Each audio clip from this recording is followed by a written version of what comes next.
Bonjour chers internautes de Congo Liberty. Votre site inaugure une série d'interviews et nous avons l'honneur de recevoir pour notre première une éminente personnalité congolaise, M. Jean-Luc Malika. Monsieur Jean-Luc Malika, bonjour. Bonjour monsieur le journaliste. Pour commencer, on vous pose la question de savoir comment vous allez déjà. D'abord, je voudrais vous remercier de m'avoir invité. Donc je me porte bien, comme vous le voyez, et je suis content de participer avec vous pour cette émission inaugurale de Congo Liberty. Vous avez été entre 1989 et 1991 directeur général des impôts. Et à ce titre, vous avez participé en 1991 à la conférence nationale souveraine. À l'issue de cette conférence nationale souveraine, vous avez été donc nommé ministre du budget d'abord et ensuite de l'économie et des finances dans le gouvernement de transition du Premier ministre André Milongo. Et c'est à l'issue de la transition et le passage de relais au gouvernement démocratiquement élu du professeur Pascal Lissouba que vous avez quitté le gouvernement. Vous êtes actuellement coordonnateur général des Assises nationales du Congo pour l'alternance démocratique. Est-ce que j'ai oublié, monsieur Jean-Luc Malika, quelque chose dans le profil que j'ai donné de vous, à moins que vous vouliez rajouter quelque chose? Non, non. Tout simplement qu'après le gouvernement, je suis revenu dans mon administration d'origine, notamment celle des impôts. Puis après, en tant que consultant international, j'ai plusieurs fois effectué des études, des audits, des missions dans plusieurs pays africains pour faire évoluer leur législation, par exemple. Alors, vous êtes, donc, comme on a dit, coordonnateur des Assises nationales du Congo. Est-ce que vous pouvez nous parler rapidement des missions qui sont les vôtres, hein, en tout cas dans votre association? Est-ce que c'est un parti politique? Est-ce que c'est un groupement d'associations? Pouvez-vous nous parler des Assises nationales du Congo? Oui, d'abord, les Assises nationales du Congo sont nées d'une volonté de Congolaises, de Congolais et d'amis du Congo de se regrouper autour d'un objectif précis, c'est-à-dire de tout faire en sorte que les articles 57, 185 liés au non-changement de la Constitution soient mis en œuvre. Donc, à partir de ce regroupement fait de plusieurs personnes, que ce soit des individualités, des associations, des partis politiques, nous avons essayé de travailler autour d'un document intitulé Plaidoirie et d'une charte, une charte pour l'alternance démocratique. Donc, ceux qui voulaient faire partie des assises nationales devaient signer ces deux documents. Donc, la dynamique intergénérationnelle qui s'est mise en place était beaucoup plus basée sur la confiance, sur l'unité nationale et également sur la force des convictions. La fin des assises, les premières assises, dis-je, se sont terminées le 10 juin 2014, exprès parce que c'était le jour anniversaire de la conférence nationale souveraine, dite Journée de la Concorde nationale. Alors, on sait qu'au sein des assises nationales, comme vous venez de le rappeler, il y a donc plusieurs associations, il y a même des représentants de partis politiques. On entend souvent les représentants de ces partis politiques-là ou les leaders de ces partis s'exprimer sur les questions cruciales qui se posent dans notre pays, le Congo-Brazzaville, sans savoir si c'est la voie des assises ou pas. Pour votre part, on ne vous entend pas beaucoup et c'est l'occasion pour nous de vous poser des questions. Alors, on voudrait clarifier une chose. Est-ce qu'aujourd'hui, vous vous exprimez en tant que coordonnateur général des Assises nationales du Congo ou tout simplement en tant que citoyen congolais, c'est-à-dire M. Jean-Luc Malika? Bien, ce sont les deux. Je m'exprime en tant que citoyen et je m'exprime également en tant que coordonnateur des Assises nationales du Congo. Donc, en tant que citoyen, je vais donner peut-être certains avis dont nous n'avons pas parlé lors des assises. Mais il y a également des points importants que nous avons discutés au sein des assises nationales et je me ferai l'interprète de ces différents points qui ont été évoqués tout en les précisant. Donc, si nous comprenons bien, chers internautes, M. Jean-Luc Malika s'exprime aujourd'hui en tant que Jean-Luc Maleka et non en tant que coordonnateur général des Assises nationales du Congo, bien qu'il ait rappelé qu'il épouse toutes les conclusions qui ont été prises ou qui sont prises au sein de cette organisation. Donc, comme vous venez de le dire, les Assises nationales du Congo ont trouvé leur fondement d'abord dans le respect de la Constitution de 2002, dont certaines velléités du pouvoir en place tendraient à remettre en cause. C'est pour dire tout simplement que le débat constitutionnel au Congo aujourd'hui est très vif. On aimerait savoir quelle est la position de M. Jean-Luc Maleka par rapport au débat sur la Constitution de 2002 actuellement. Êtes-vous pour ou contre le changement de la Constitution? Mais comme je vous l'ai dit, la Constitution de 2002, comme celle d'ailleurs de 1992, a prévu l'alternance démocratique. Et donc, nous disons non à la révision, nous disons non à la modification et non au changement de la Constitution, eu égard à ces articles que je vous ai cités et qui sont des principes intangibles. Mais notre prise de position n'est pas uniquement basée sur un prisme juridique. Il se base également sur face aux défis auxquels le Congo est confronté. Nous avons de nombreux défis devant nous à relever, défis de chômage chronique des jeunes que nous connaissons, l'éducation, la santé, la défaillance énergétique, la bonne gouvernance. Donc, par rapport à ce qui se passe et à ce qui se vit, il est bon qu'il y ait une alternance démocratique pour voir à peu près ce qui peut arriver. Mais il y a également un autre élément à prendre en compte, c'est que nous voulons créer un rapport de force qui fasse en sorte qu'on puisse permettre une renaissance du Congo. Une renaissance du Congo afin que les institutions fortes, notamment la mise en place d'un état de droit et de droits humains, qui puissent faire en sorte que le mieux vivre ensemble soit garanti. Vous êtes donc, M. Jean-Luc Maleka, opposé à la modification de la Constitution de 2002. Ça veut dire que M. Denis Sassou Nguesso devra quitter le pouvoir à l'issue de son mandat qui, normalement, se termine le 12 août 2016. Ça veut dire que vous êtes pour des élections en 2016. Est-ce qu'aujourd'hui, vous pensez que les conditions d'une organisation d'élections, d'une élection présidentielle transparente et libre sont réunies? Pouvez-vous nous donner votre point de vue à ce sujet? Bien, je pense sincèrement que les conditions d'organisation d'une élection présidentielle ne sont pas réunies. Elles ne sont pas réunies et, curieusement, nous avons l'impression que l'histoire se répète. Souvenons-nous de deux mémorandums importants. Le mémorandum de mars 1997. Et dans ce mémorandum, il y avait plusieurs signataires, donc le président de la République, Denis Sassou Nguesso, M. Bernard Kolela, M. Ota, M. Opimba et bien d'autres. Ils étaient nombreux, plus d'une dizaine. Donc, eux-mêmes, ils avaient dit qu'il fallait rétablir les conditions. Et dans tous les mémorandums en ce sens, il y a plusieurs éléments qui sont cités. Un, l'élément sécuritaire. Donc, il faudrait, par exemple, restaurer la libre circulation et sur tout l'ensemble du territoire. À l'époque, quand nous avions organisé les élections, vous savez, il y avait ce qu'on appelait les ambassades. Chaque candidat pouvait s'exprimer librement dans toute l'étendue du territoire sans problème. À l'heure actuelle, la force publique n'est plus telle que celle que nous avions faite à l'époque.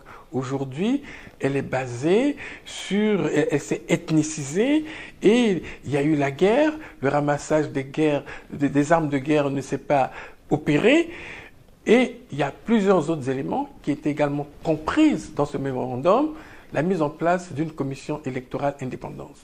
Nous savons que pour mettre en place une commission électorale indépendante, il y a plusieurs stades. Il y a par exemple un recensement.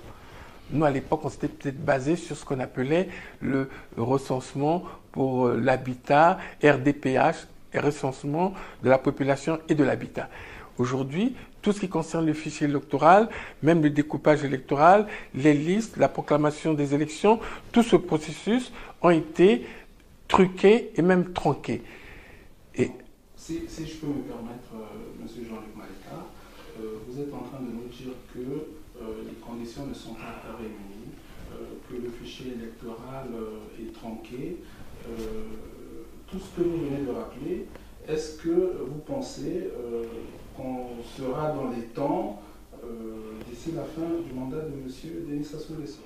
Non, c'est impossible. C'est impossible d'être dans les temps. Par exemple, s'il faut faire un véritable recensement, s'il faut opérer, comme je vous l'ai dit, une force publique qui est là pour sécuriser le peuple et non pour sécuriser le pouvoir, que nous ayons également des moyens de communication efficaces et de l'accès aux médias d'État. Et surtout, je dirais deux autres choses aujourd'hui. Aujourd'hui, nous sommes englués dans un phénomène nouveau qu'est la corruption. Et avec cette corruption, on peut acheter les consciences. Et aujourd'hui, si on ne met pas en place une vision nouvelle avec une éthique et qui permette à ce que tous les candidats soient au même niveau pour concourir, alors il sera difficile de faire les élections en 2016, à la date prévue. Alors, M. Jean-Luc Malika, vous êtes en train de nous dire que l'organisation des élections n'est pas possible avant 2016, mais qu'est-ce que vous proposez exactement? Je ne sais pas, est-ce qu'au niveau des assises nationales, vous avez fait une publication pour répondre à toutes ces interrogations-là? Au niveau des assises nationales, nous avons fait des déclarations, notamment le non au changement de la Constitution du 20 janvier 2002. Nous avons dit également que nous ne sommes pas d'accord avec le système électoral en vigueur, qui devrait normalement impliquer un recensement correct. Nous n'acceptons pas le recensement administratif de 2013 qui a été fait et nous souhaitons un fichier électoral répondant aux normes internationales de transparence. Nous sommes également contre la mise en place d'une commission électorale indépendante qui n'a pas été accréditée par la communauté internationale et également par toutes les parties prenantes à cette commission électorale, notamment les partis politiques, la société civile, et la mise en place, comme je l'ai dit tout à l'heure, d'un dispositif viable de sécurité. Alors, nous sommes contre toute forme de dialogue organisé par le pouvoir actuel. Parce que nous savons que ce forme de dialogue, on a eu l'habitude de cela. C'est plutôt un monologue. Nous pensons, par contre, que nous ne refusons pas qu'il y ait, en cas de nécessité, des pourparlers sous l'égide de la communauté internationale, des pourparlers en vue de l'organisation d'un processus électoral juste, équitable, de façon à rétablir l'état de droit dans notre pays. Monsieur Jean-Luc Malika, on a bien compris que vous êtes opposé à la modification de la Constitution. Vous pensez que d'ici à la fin du mandat de M. Sassou Nguesso, que les conditions d'organisation d'une élection présidentielle transparente ne seront pas remplies. Pendant ce temps, vous avez des personnalités politiques qui, elles, veulent aller aux élections en 2016. Que pourrait-il arriver à notre pays si ces élections sont organisées en 2016? Plusieurs cas et plusieurs scénarios sont envisageables pour demain, le demain immédiat. Mais je n'envisagerai que trois. Si le pouvoir tente une épreuve de force afin de se maintenir dans des conditions actuelles, cela ne saurait lui profiter tant les pressions intérieures et extérieures risquent de se retourner contre lui.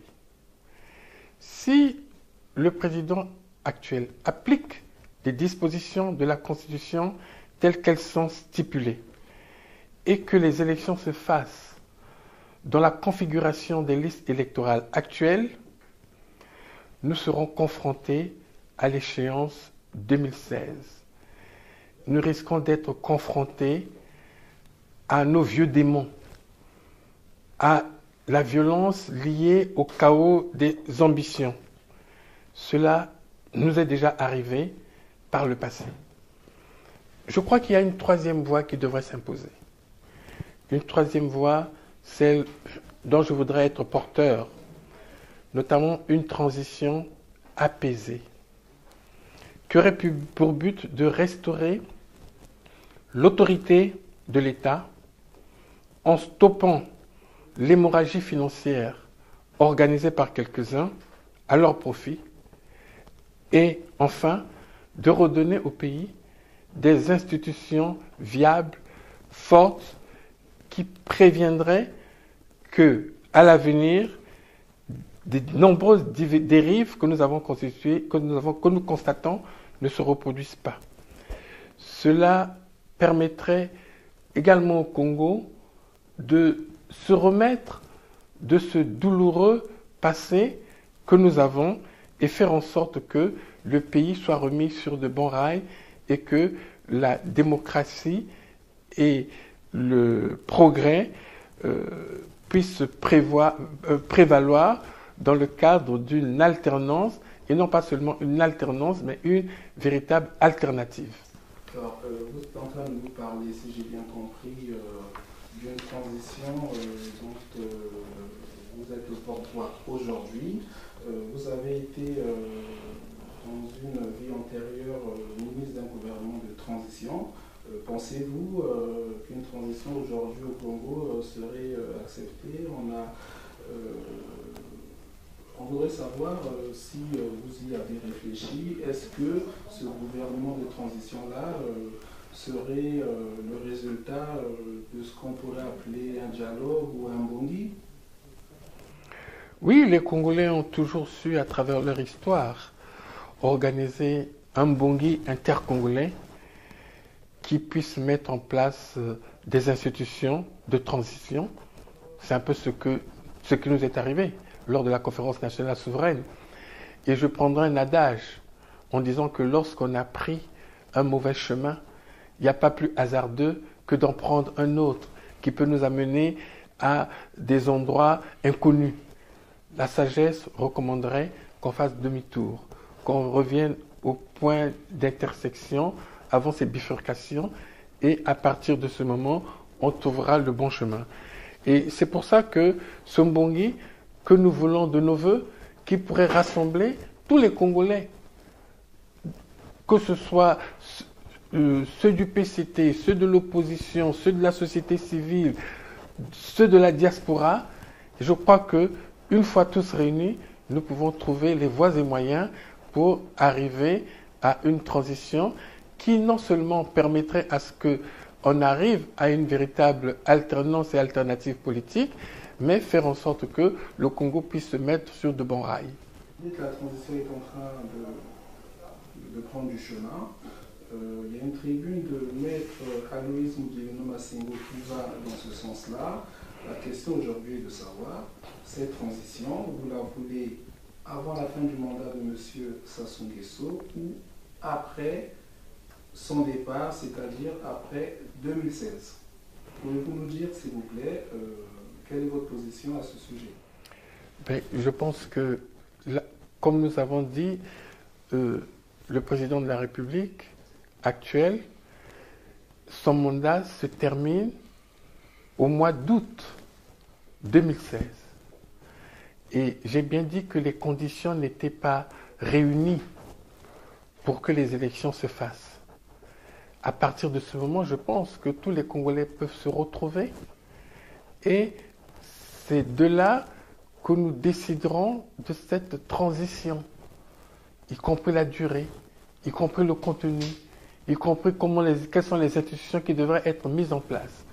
Et donc, pour répondre clairement, je pense que c'est à la fin de son mandat que nous devrons mettre en place ce régime de transition, si nécessaire. Alors, pour ce régime de transition-là, je constate que vous y avez beaucoup réfléchi. Peut-être que votre expérience dans le précédent gouvernement de transition d'André Mulongo vous permet aujourd'hui d'avoir un certain recul. De combien de temps pourrait durer cette transition-là et quelle pourrait être la mission d'une transition, en tout cas d'un gouvernement de transition au Congo-Brazzaville? Effectivement, fort de la transition faite avec le Premier ministre André Mulongo, je pense que ce qui nous a manqué, j'ai une certaine idée de ce qui pourrait être cette transition. Aujourd'hui, par rapport à hier, je vois en termes de durée. Hier, la durée était une petite durée, elle n'était pas longue. Nous avons même bien vu que quand le président Sassou Nguesso a pris le pouvoir, il y a eu une soi-disant transition flexible. Je pense que cette transition devrait être pas trop longue, pas trop courte. Au-delà de 2 ans, si les choses sont faites correctement, de façon à ce que nous puissions mettre en place des institutions, faire les élections et, eu égard à tous les défis que nous devons relever, nous devons mettre en place le programme et j'ai quelques petites idées là-dessus, comme vous l'avez dit. Vous nous dites qu'une transition devrait avoir une durée d'au moins 2 ans. Entre autres, vous dites que cette transition doit avoir pour objectif d'assainir les finances publiques, de lutter contre la corruption. Il est vrai que chaque semaine, au moins sur le Congo-Brazzaville, nous apprenons à grande échelle des détournements de fonds publics. Nous apprenons aussi des détournements dans le secteur pétrolier. Quant aux impôts ou à la régie financière au pays, on n'en parle même plus, d'autant plus qu'on s'arrête sur les détournements les plus importants. Alors, vous avez pour votre part été directeur général des impôts, ministre de l'économie et des finances. Que pouvez-vous nous dire sur la situation actuelle de corruption généralisée au Congo-Brazzaville et de tous les détournements dont la presse internationale fait écho aujourd'hui dans le secteur pétrolier? La corruption que nous vivons au Congo, c'est vraiment une gangrène. C'est une maladie qui a détruit le tissu congolais. Tous les maux que nous avons quand on fait l'état des lieux, tous les problèmes de santé, d'éducation, de malnutrition, tout cela découle de cette gangrène. Pour répondre à votre question, notamment sur ce qui se lit dans la presse étrangère, évidemment, la corruption, on peut la voir dans de nombreux cas, que ce soit en matière de recettes, qu'en matière de dépenses publiques. Là, par exemple, récemment, c'est vrai, on nous a parlé d'un cas de corruption qui consiste dans la commercialisation du brut. Il faut savoir que aujourd'hui, on n'a pas toujours la possibilité de déterminer les cargaisons, mais dans tous les audits qui peuvent être faits et avec un travail que dans notre jargon nous appelons le recoupement, on peut toujours déterminer à peu près quels sont les montants disponibles pour le budget. Si je prends un exemple, durant l'année 2011, notre pays, d'après les statistiques officielles qui sont publiées, nous avons produit quelques 15 millions de tonnes, ce qui fait à peu près 109 millions de barils. Et à cette période, on avait un cours de dollar à peu près, le prix du baril était à une moyenne de $111 le baril, et avec un taux de change de 4,72. Nous avons des modèles qui permettent de nous déterminer la quote-part de l'État. Et à partir de cela, nous savons très bien que nous pouvions produire à peu près 3 000 milliards de francs CFA.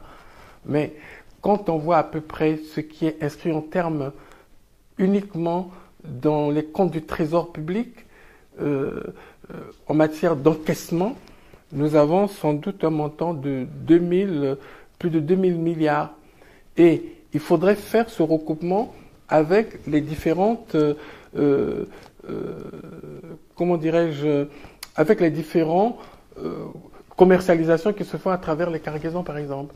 Et c'est là où vous pouvez déterminer une forme d'évaporation qui peut se faire à travers des variables telles que le prix et à travers des écarts avec le taux de change. Bon, il y a pas mal de choses qui peuvent se faire, que ce soit les dépenses et même à travers les administrations financières, mais c'est une gangrène qui a gagné tout le tissu social. Le Madé Souabana dont nous parlons, la bière dont nous parlons, c'est tout ça aussi qui font que c'est ce grand mal qu'il faut éradiquer dans notre pays. Alors, monsieur Malika, comme vous l'aviez rappelé au début de cette interview, vous êtes un cadre de l'administration fiscale. La corruption est généralisée aujourd'hui, vous venez de le rappeler. Aujourd'hui, j'ai envie de dire, le secteur qui est le vôtre, c'est-à-dire vos anciens collègues des impôts, on apprend tous les jours que des fonctionnaires des impôts construisent des maisons ici et là, ceux des douanes n'en parlons pas. La corruption est aujourd'hui bien installée au niveau du sommet de l'État. Mais qu'est-ce que vous pourrez faire? Est-ce que c'est pas aller au casse-pipe? Comment pourrez-vous ramener des gens qui sont habitués à phagocyter les finances publiques depuis plusieurs années qui ont pris goût? Comment allez-vous faire? Non, je crois qu'il y a les instruments juridiques de la loi. Il faut utiliser le pouvoir coercitif de la justice. Il faut également utiliser les dispositions fiscales. Par exemple, nous avons des taxations par rapport à ce que vous dites sur les signes qu'on appelle ostentatoires ou ostensibles et notoires. À partir de là, on peut demander la déclaration des patrimoines. Et il faut essayer de faire un rapprochement entre les patrimoines et les revenus. Ici, il y a des écarts discordants, il est évident qu'il y a les possibilités de saisie qui peuvent être faites. Nous avons des instruments à notre disposition, tels que certaines conventions fiscales avec l'étranger. Et je peux dire que aujourd'hui, il est possible de faire en sorte qu'il y ait une transparence et même une traçabilité. Si l'on décide, entre autres, de bien vérifier le circuit des dépenses et le circuit des recettes, on verra d'où viennent ces évaporations. Nous pouvons également mettre en place, par exemple, un système d'interconnexion entre les différentes régies pour voir si, par rapport à l'assiette qu'on pouvait obtenir, c'est-à-dire que nous savons que, par exemple, en matière de recettes provenant des ressources naturelles, nous savons qu'on peut avoir, comme je vous l'ai dit tout à l'heure, en matière de production de barils ou de mètres cubes de bois, on peut savoir que ça peut nous donner tant de ressources. Et pourquoi il y a cette différence? Et ce sont des instruments qui peuvent être mis en place, qui n'existent pas, hélas. Monsieur Malika, comme vous venez de le dire, vous avez probablement des chiffres sur l'élaboration fiscale et le détournement qui se font sur nos principales richesses, donc le pétrole. Nous allons nous arrêter sur le pétrole parce que c'est le secteur qui représente pratiquement 90% des recettes de l'État.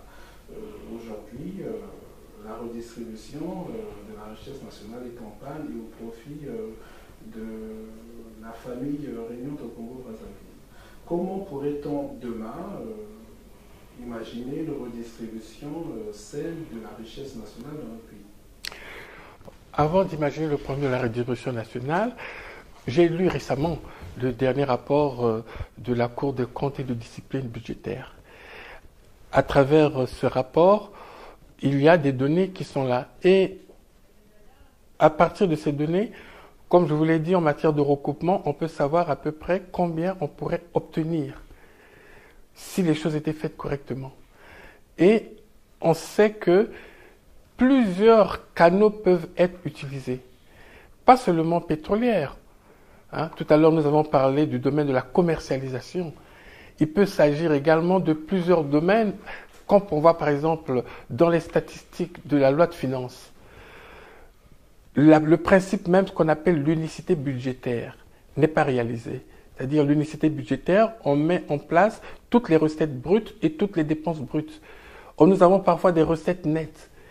Et à l'intérieur, nous avons des prélèvements qui ne sont pas inclus, nous avons pas mal d'autres opérations, nous avons des régularisations, par exemple des vérifications qui ne sont pas incluses. Et d'ailleurs, ce rapport a pointé du doigt ces différents domaines. Donc, c'est une panoplie, et même dans les domaines de dépenses, souvent qu'on oublie, tous les grands chantiers qui ont été effectués, qui ont été surfacturés. C'est à travers ça également qu'il y a une grande corruption, parce que nous avons un grand mal dans notre pays. Le grand mal, c'est que le pays est unijambiste. Notre secteur, par exemple, pétrolier, que vous dites, c'est plus de 90% des exportations. C'est plus de 70% des recettes fiscales. Et c'est également en matière de structure économique, plus de 70% de la structure économique du pays. Mais cela cache aussi le fait que vous avez d'autres activités qui se greffent, notamment dans les services qui sont reliés au secteur pétrolier, qui font que quand ça se casse la gueule, comme actuellement, nous allons avoir des problèmes, quel que soit le gouvernement qui va venir. Il y aura des retombées, il y aura vraiment une hémorragie, parce que les variables sur lesquelles nous vivons, que ce soit le prix du dollar, que ce soit le prix du baril, que ce soit le cours, le taux de change, ce sont des variables qui nous sont imposées. Dieu merci, pour l'instant, nous avons ce qu'on appelle un effet de ciseau, qui fait que le prix du dollar s'est un peu relevé par rapport à l'euro. Donc, ce secteur, aujourd'hui, il faut une véritable diversification économique. Il y a par exemple, au début de l'indépendance, en matière agricole, ce secteur agricole représentait à peu près 25% du produit intérieur brut. Et nous avions des régions agricoles, par exemple la région du Niari, c'est une région, un grenier pour l'économie congolaise. Nous avions d'autres régions également. Aujourd'hui, notre pays, du point de vue agriculture, recèle de véritables atouts. Et un pays également à cheval sur l'équateur, nous pouvons avoir des différentes productions toute l'année. Donc c'est à nous de faire en sorte que, dès qu'on mettra peut-être un programme nouveau, par exemple un programme que je qualifierais de valorisation humaine, qui serait que au début, on devrait mettre en place par exemple un recensement pour toute la population, savoir qui est qui, mais pas seulement un recensement pour les élections, mais un recensement qui s'accompagnerait également d'une évaluation, savoir qui fait quoi, quel est le niveau de ceci, un tel, de façon à ce qu'on puisse mettre en place un programme de formation, de recyclage et d'adapter tout cela par rapport aux projets économiques et sociaux qu'on devrait voir venir, que ce soit dans le domaine de la santé, de l'éducation, de la sécurité, de la création d'entreprises, et mettre en place des outils qui puissent faire en sorte que notre pays soit attractif pour l'investissement étranger. Il faut savoir que notre pays recèle de potentialités dans toute l'étendue du territoire. Prenons le cas de deux départements de l'extrême nord, la Sangha et la Likwala. La Sangha, depuis longtemps, a été un grand producteur de cacao. Et nous savons qu'un pays comme la Côte d'Ivoire s'est développé grâce au cacao. Et quand on connaît la qualité du cacao congolais, celle qui est produite dans la Sangha et dans la Likwala, aujourd'hui il y a une demande mondiale exponentielle pour ces produits, nous pourrons nous lancer là-dedans. Et ça enrichirait notre débat actuel, c'est de créer la richesse. Il y a une chose qu'il faut aussi remarquer en matière de production forestière. La Sangha et la Likwala produisent les 4/5 de la production du bois. Aujourd'hui, nous avons une production de 2 500 000 m3 et tout ce bois est exporté via le Cameroun. Donc, il est important que nous puissions reconquérir notre position de transit. Si cette position de transit, à travers le dragage de nos fleuves, à travers nos routes, était bien faite, avec un bon port que nous avons à Pointe-Noire, immédiatement, ça donnerait du travail à tout le monde. Dans d'autres régions, par exemple comme Pointe-Noire, voilà une grande région qui rapporte le plus à l'État congolais. Et il y a une grande pollution dans ces zones-là. Pourquoi ne pas réfléchir même en matière de décentralisation qu'il y ait une rétrocession sur certaines ressources naturelles dans certaines zones productrices, que ce soit du pétrole, que ce soit du bois ou autre. Vous avez des régions comme celle du Poul. Les gens ignorent peut-être aujourd'hui que le Poul, avant, dans le Poul, on produisait du riz. Et ce riz était consommé par des Congolais. Que dans d'autres régions, on exportait de la banane. Donc le Congo doit reconquérir aujourd'hui tout ce qu'il a abandonné. Il n'y a pas que la fonction publique, il n'y a pas que la politique. Il y a beaucoup d'autres activités qui puissent faire en sorte que les Congolais puissent mieux vivre. Et je suis sûr que si nous prenons exemple sur certains pays, comme par exemple Singapour, où il y avait également pas mal de difficultés comme nous, aujourd'hui, Singapour, dans le doing business, est devenu le premier pays le plus attractif au monde. Ils sont passés sur le port, c'est un tout petit pays de rien du tout. Et nous avons des atouts pour faire en sorte que le Congo s'en aille. Et c'est un peu l'expérience que nous voulons à travers cette transition, si elle pourrait se faire, mettre ce Congo sur les rails pour son renouveau, pour repenser autre chose et pour qu'on ne soit pas toujours tributaire de cette rente pétrolière qui est une économie de cueillette parce qu'on a quelque chose qui est là et on appelle ça un peu le syndrome hollandais. Imaginez-vous que notre pays, l'année dernière, a importé pour plus de 160 milliards d'aliments. Donc la viande, les œufs, tout vient d'ailleurs.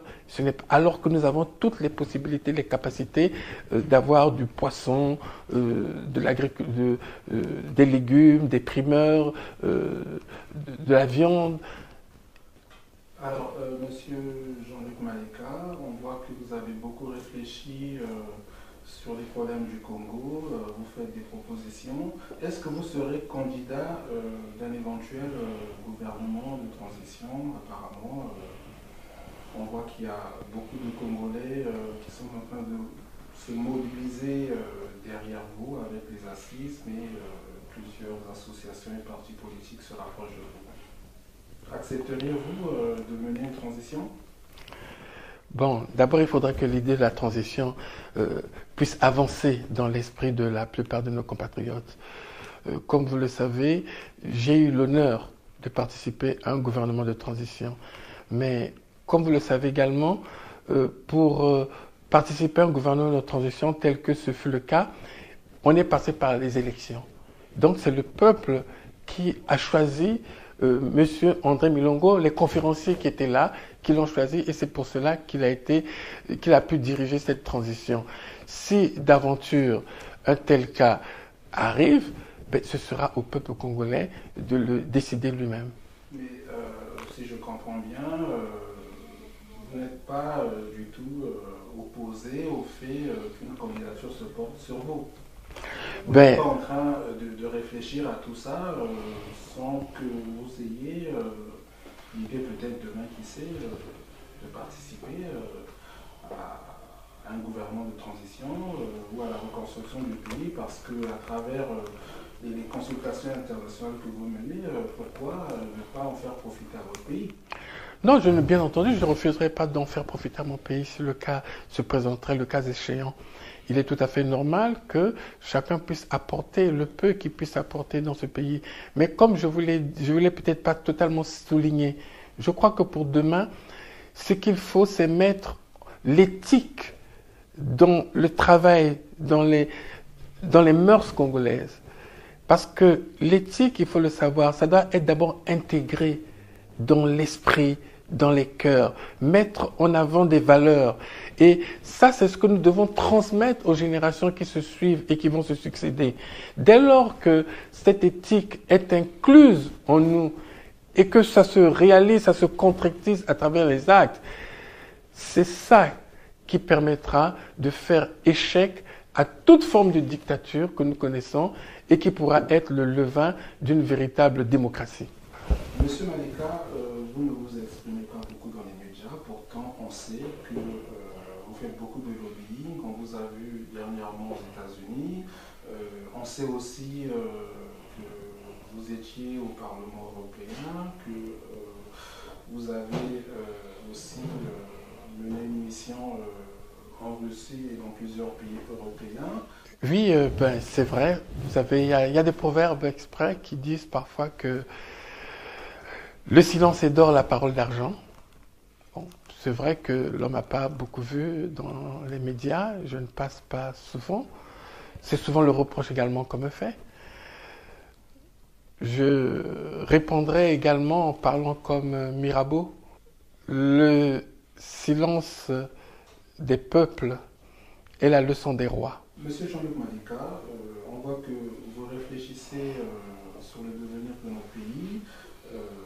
Néanmoins, il y a des voix qui se font entendre pour dire que vous êtes loin du Congo, pour le moment en tout cas. Quand comptez-vous repartir au Congo? Est-ce que vous êtes en exil? Qu'est-ce qui fait qu'aujourd'hui vous n'êtes pas au Congo? Et pouvez-vous nous dire quelles sont vos relations avec l'opposition congolaise dite intérieure?